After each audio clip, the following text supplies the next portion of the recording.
Hey Freedom Hackers, welcome back. In today's video, we're going to talk about why it is so important to have extreme integrity and high moral values and high character values and high standards if you're going to be a successful entrepreneur and a successful business.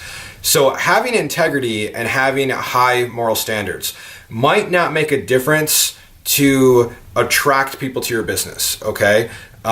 So you can be the shadiest dude in the world and you could probably still attract people to your business. But where it's going to make the difference is retaining your clients. So if you have a business where client retention is important to you, then having high moral standards and having high integrity level is going to be very important to keep that business and to make sure you're profitable for many, many years to come, and will be important for your legacy as well.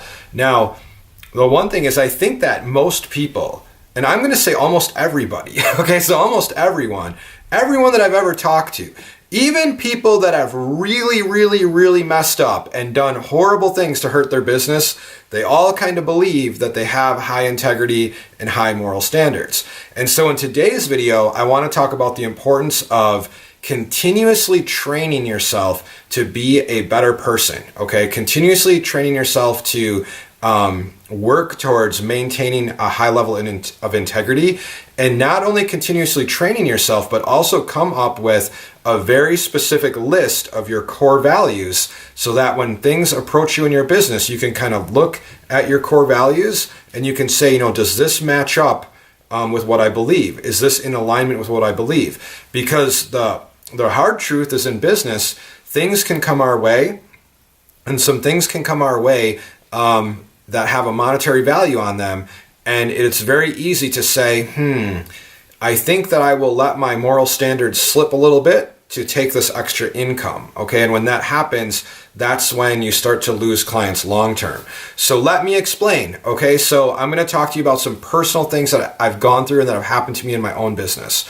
So at one time I was working with a billing company. They did collections and billing, and we worked with fitness studios and martial arts schools. I worked with this company for about 8 years, and 8 to 10 years I worked with them. And basically I was a referral source. I just sent them business, and I sent them a lot of business. I probably sent them 50% or more of their clients for their entire business. And what would happen is each month they would give me a referral bonus off of these clients. So hey, it was awesome, right? It was a lot of extra money. It was really good. And something happened.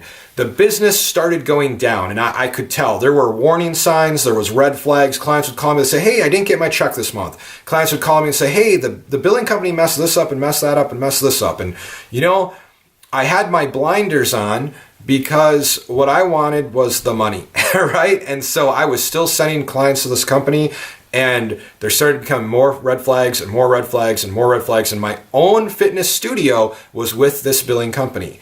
It was really hard for me to give up all of the money that they were sending me. And so what I did was I kind of let my integrity slide a little bit, and I kind of let my standards slide. And I accepted a business that was not as good as it should have been. And I accepted that, and I promoted them because I wanted that check, okay?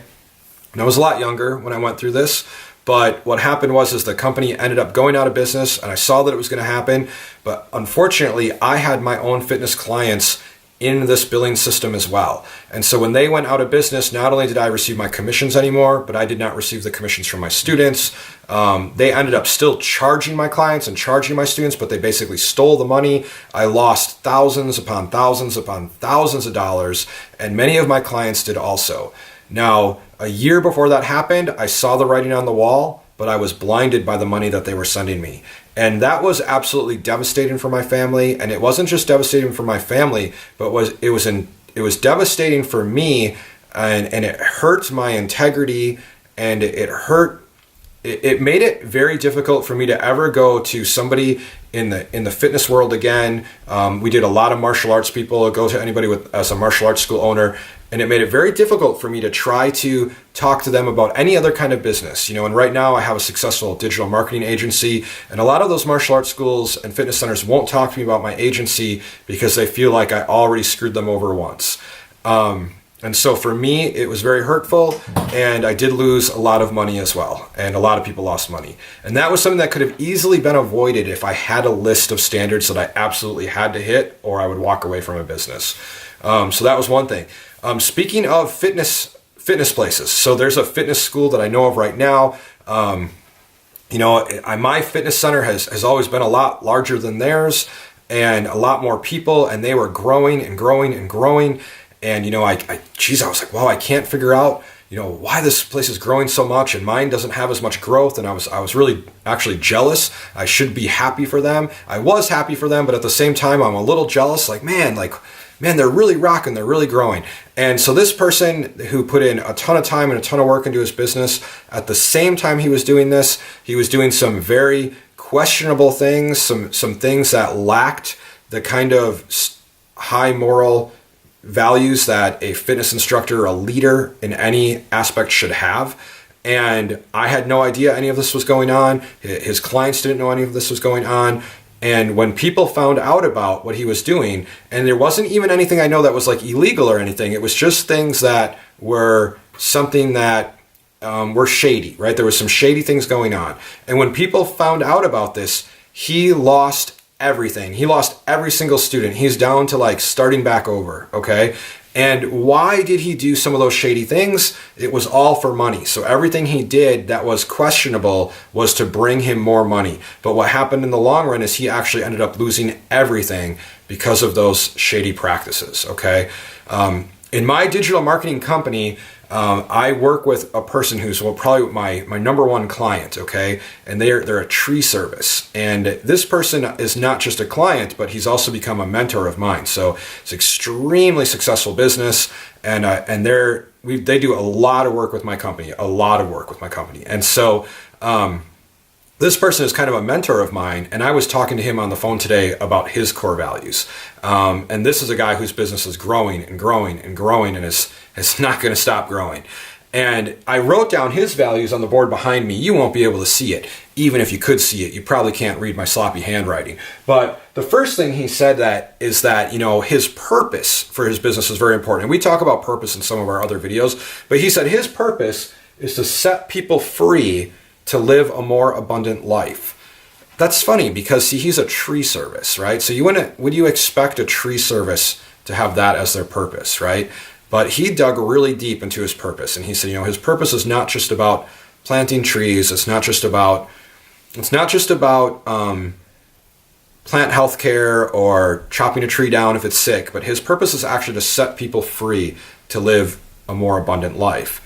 And that's pretty amazing because I'm one of those people. So I'm one of those people that fall under that purpose because he pays my company very, very well. And he pays us very well, and his business is growing and growing and growing. Part of his core values are servant leadership, which is another thing that you might not see in something like a tree care. And tree care industry is almost like a construction industry. And so you wouldn't really see too many people in that business to say that one of my core values is servant leadership, which is actually one of my personal core values as well. Another core value that he has in his business is extreme ownership. And I said, what do you mean by extreme ownership? And he said, well, I'll tell you what I mean. He said, yesterday I was at a job, and we noticed, we were using our client's driveway, and we had our machines, our trucks on the driveway. But the driveway was in really poor shape. And it was in poor shape before we got there. And when we left there, I took a look at the driveway, and I said, man, the trucks made it worse, and just the driveway doesn't look that good. And so what I did was I went and I got a crew together, and I got a bunch of, I don't really know anything about driveways, but I got a bunch of the driveway stuff. It's like a blacktop driveway, a bunch of new blacktop, and they redid this guy's driveway. It's crazy, right? And the guy was so impressed that, he booked a whole bunch more jobs for this guy. And that, he said, that's what I mean by extreme ownership, that, you are the owner, and you're going to take it to an extreme, or the business means so much to you, and it's so important that you're going to make sure every single client is extremely happy and extremely pleased. Every single person they're going to tell about your business, they're actually going to go. And here's something. Usually people only talk about your business when there's a problem. They only give you a Google review when they want to give you a 1-star review because it's a problem. But by having extreme ownership, you're setting the pace for your clients to go tell everybody about you just because of how awesome you are. Okay, so that's kind of extreme ownership. Now, the next one is unlimited abundance, believing that there's enough for everybody, and that's something that, I've struggled a little bit with, as far as not so much with this business, but other businesses that I've owned. Most of you guys know I've owned a fitness center, I've owned a martial arts school, and you get a guy that opens up down the road from me 15 minutes away, kind of promoting the same thing, but maybe he's not quite as good, and that, that's tough for me, but unlimited abundance means there's plenty of clients to go around for everybody. And so that's our unlimited abundance. Now, those are just his values. Those may not be your values. Okay, you may have a different set of values.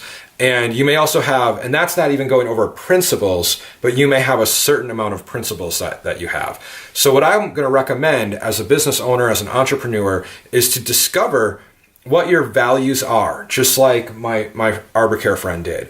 And also discover what your principles are, and maybe list your principles also. Take some time to think about this. And every time you're presented with a new client, you're presented with a new business opportunity, you're presented with something that could potentially change the direction of your business or anything in your business at all, please take a look at your principles, your core values, and say, does this match the offer right now? If my friend that owned the fitness center would have done that, and he would have set himself up to a higher standard, he wouldn't have just lost everything. If I would have done that back in the day when I had my billing service that I was promoting, if I would have had my core values and my principles, in line with my thinking all the time, so I could go back and look at them.